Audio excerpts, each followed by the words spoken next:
Hello guys and welcome back to the CA. This video is just a continuation of the earlier video जिसमें मैं law के certified papers को analyse कर रहा हूँ ICAI के सजेस्टेड आंसर्स के साथ कंपेयर करके. So let's get ahead. आइए अब नेक्स्ट क्वेश्चन पे चलते हैं. क्वेश्चन 3 का ए. 3 क्या क्वेश्चन है मैं देख लूँ. ये क्वेश्चन पेपर है बेसिकली मेरे पास, जिससे मैं देख रहा हूँ. 3 का ये CSR कमेटी के बारे में, और पहले इसमें भी 2 सब पार्ट्स हैं. 6 मार्क्स का क्वेश्चन है, 2 सब पार्ट्स हैं. अगर 2 सब पार्ट्स एक ही क्वेश्चन में हमेशा 2 बार दोनों का अलग अलग आंसर दो, अलग अलग कंक्लूजन और अलग जहाँ तक हो सके अलग आंसर भी देने का कोशिश करना.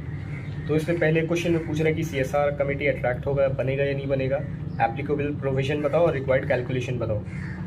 तो मैंने तो यहाँ पर पूरा कंडीशंस बता दिया कि CSR कमेटी कब अप्लाई होता है. 500 करोड़ के ऊपर है, 1000 करोड़ के ऊपर टर्नओवर है, प्रॉफिट 5 करोड़ के ज़्यादा है. और फिर मैंने यहाँ कैलकुलेशन करके भी दिखाया. तो मेरा टोटल 450 आ रहा था, जो कि रॉन्ग है अपेरेंटली.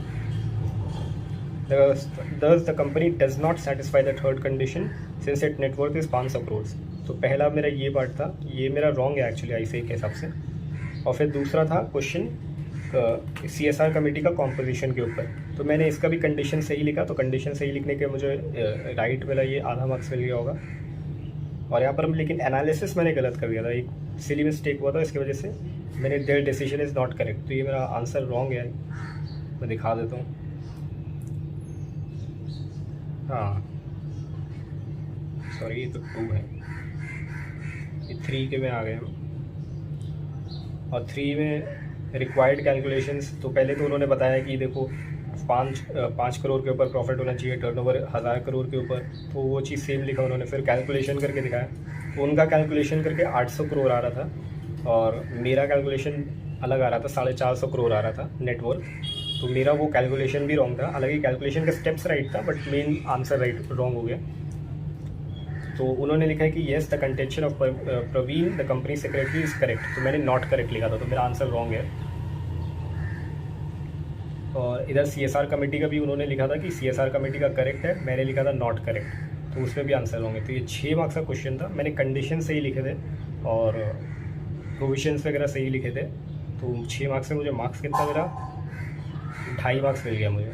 तो दोनों कंक्लूजन रॉन्ग लिखने के बावजूद भी मुझे 2.5 मार्क्स मिल गया, बिकॉज मैंने कंडीशंस और प्रोविजंस जो है सही लिखे थे.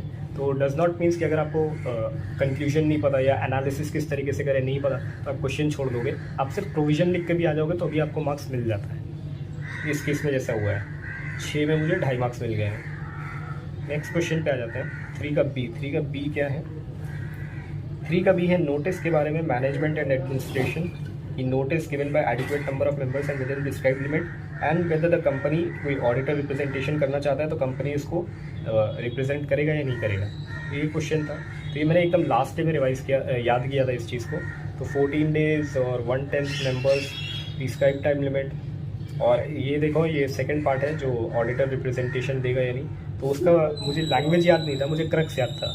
तो मैंने वही लिख दिया कि yes company is bound to give such representation, और अपने ओन वर्ड्स में ही लिख दिया. तो मुझे मार्क्स कितना मिला इसमें? 3B में 2 मार्क्स मिले.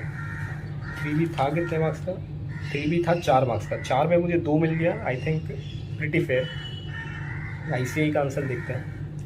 ICAI ये देख सकते हो आप. ICAI ने लंबा चौड़ा आंसर लिखा है स्पेशल नोटिस के ऊपर.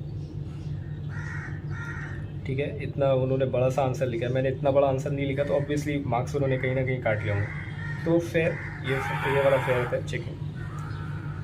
नेक्स्ट क्वेश्चन पे आ जाता है. 3 का C है नेक्स्ट क्वेश्चन. 3 का C क्या क्वेश्चन है?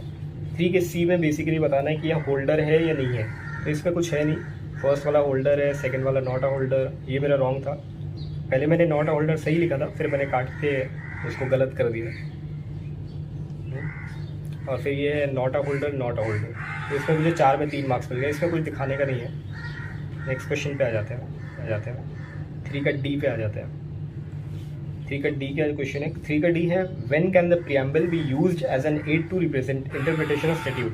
तो प्रीएम्बल के ऊपर मैंने लिखा है कि एड टू रिप्रेजेंट इंटरप्रिटेशन कब हो सकता है. तो पहले तो मैंने प्रीएम्बल को बता दिया कि ऑब्जेक्ट, स्कोप एंड पर्पस होना चाहिए. और फिर 2 केसेस बता दिए जब प्रीएम्बल यूज़ हो सकता है इंटरप्रिटेशन.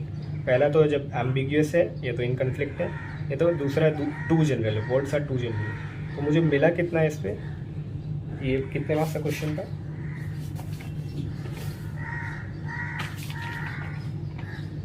तो ये था 3 मार्क्स का क्वेश्चन, मुझे 1.5 मार्क्स मिला है। आईसीआई ने क्या लिखा है जो 1.5 मार्क्स उन्होंने कट कर लिया, ये देखो, preamble helps in the matter of construction there is an ambiguity.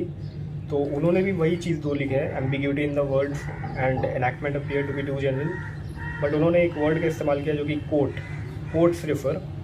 तो एक कोट वर्ड यूज़ करने से थोड़ा सा मीनिंग चेंज हो जाता है, बट उसके लिए तो उन्होंने 1.5 मार्क्स नहीं काटा होगा, उसके लिए आधा मार्क्स काटते तो समझ में आता है, उन्होंने 1.5 मार्क्स काट लिया। तो कुछ कर नहीं सकते हैं, जैसा कि मैंने बोला कभी कभी ऐसे ही किसी में काट लेता है थोड़ा ज़्यादा मार्क्स, तो उसमें कोई बात नहीं है, दिल पे नहीं लेने हैं उस सबको। नेक्स्ट क्वेश्चन पे आते हैं, 4 के बी। 4 का ए मुझे नहीं आता था, तो 4 का ए मैंने छोड़ दिया। 4 का बी पे आ जाते हैं। 4 का बी क्या है? 4 का बी डिपॉजिट्स के ऊपर है, ठीक है। डिपॉजिट्स बोल रहे हैं कि अगर 5 लाख के ऊपर है और वो कोई non interest bearing security company में जमा कराता है कोई एम्प्लॉई, तो क्या वो डिपॉजिट होगा या नहीं। तो मैंने इसके लिखा था as per company acts, deposit का एक्सप्लेनेशन दिया, उसके बाद मैंने कंडीशंस बताई कि when a company receive any money which is in excess of their annual salary in the nature of non interest bearing security deposit, it will be considered as deposits. तो it will be consider, ये मेरा answer right था। और फिर मैंने analysis किया 3rd paragraph में, and फिर लास्ट में मैंने एकदम लिख दिया that the amount will be considered as deposits. और मुझे मिला कितना है? 4B में 2 मार्क्स मिला, 4 के बी में 2 मार्क्स मिला। अब देखो आईसीआई का आंसर देखो, इसमें उन्होंने भी लगभग सेम ही लिखा है इसमें। तो उन्होंने भी पहले पैराग्राफ में डिपॉजिट का एक्सप्लेन किया है, सेक्शन लिख कर एक्सप्लेन किया है। फिर 2nd पैराग्राफ में उन्होंने भी वही चीज़ लिखा है कि अगर किसी भी एम्प्लॉय से not exceeding is annual salary from in the nature of non interest bearing security deposit, तो वो डिपॉजिट नहीं कंसिडर किया जाएगा। उन्होंने नेगेटिव फॉर्म में लिखा है, मैंने अफर्मेटिव फॉर्म में लिखा है आंसर को, हालांकि मीनिंग तो सेम ही है।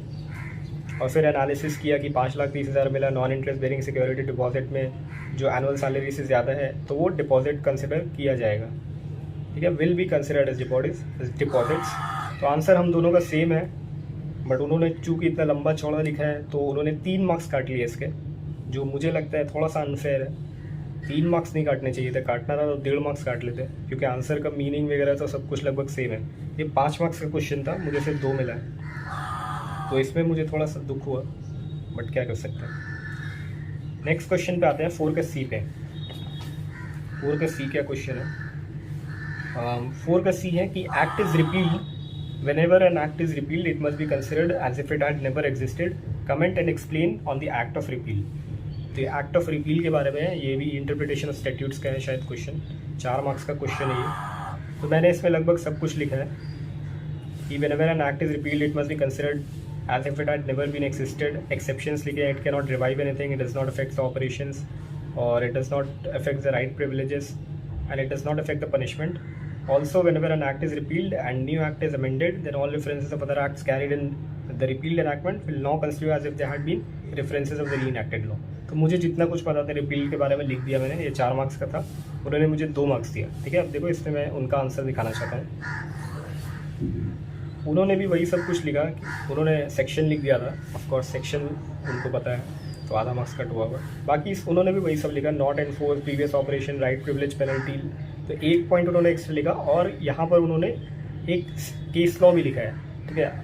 अब देखो केस लॉ तो ऐसे बहुत सारा रहता है, हमें पता नहीं रहता है कि कहाँ क्या लिखना है। उन्होंने इस आंसर में केस लॉ लिखा, और केस लॉ के लिए मार्क्स है। चूँकि मैंने ये केस लॉ नहीं लिखा तो उन्होंने मेरा 1 मार्क्स कट कर लिया होगा, 1 से 2 मार्क्स कट कर लिया होगा इस पर, और मैंने 1 पॉइंट भी नहीं लिखा था, तो इसके लिए मेरा उन्होंने 2 मार्क्स कट कर लिया। तो जहाँ जहाँ पर भी आईसीआई अपने आंसर्स में, सजेस्टेड आंसर्स में केस लॉ लिखता है, आपको भी केस लॉ लिखना होगा। तो इसलिए जब भी पढ़ो आरटीपी एमटीपी, आईसीआई का सजेस्टेड आंसर देखो कि उसने केस लॉ लिखा है या नहीं लिखा है, एग्जाम्पल दिया है या नहीं दिया, क्योंकि उसके मार्क्स होते हैं। ओके, नेक्स्ट क्वेश्चन पे आ जाते हैं। नेक्स्ट क्वेश्चन है explain doctrine of contemporanea expositio. तो ये मैंने उसमें वही लिखा है कि law should be understood in the sense in which was passed at an act which has been understood in a particular sense in the past। तो वही चीज़ को मैं बार बार रिपीट कर रहा था, क्योंकि मीनिंग पता था मुझे, बट अब लिखूँ कैसे उसको एग्जाम में। Thus the doctrine is an aid to construction, say that a provision may be interpreted in which it was interpreted in the past। तो ये 3 मार्क्स का क्वेश्चन था, मुझे मिला कितना 1.5 मार्क्स मिला, तो ठीक है 1.5 मार्क्स। ICI का आंसर देख लेते हैं। तो ICI ने इधर देखो मैक्सिम का इस्तेमाल किया है, कॉन्टेम्पोरेनिया एक्सपोजिटिव है, स्तब्दिमा है, तो ये तो है कुछ लैटिन में, और उसको एक्सप्लेन किया है। और यहाँ पर एक सेंटेंस भी लिखा है, कंसिडरिंग एंशिएंट स्टैट्यूट्स, तो ये थोड़ा इंपॉर्टेंट लाइन लगता है, तो मैंने लिखा नहीं इसको, तो मार्क्स कट गए होंगे। तो फेयर है, इस क्वेश्चन में तो चेकिंग फेयर हुई है।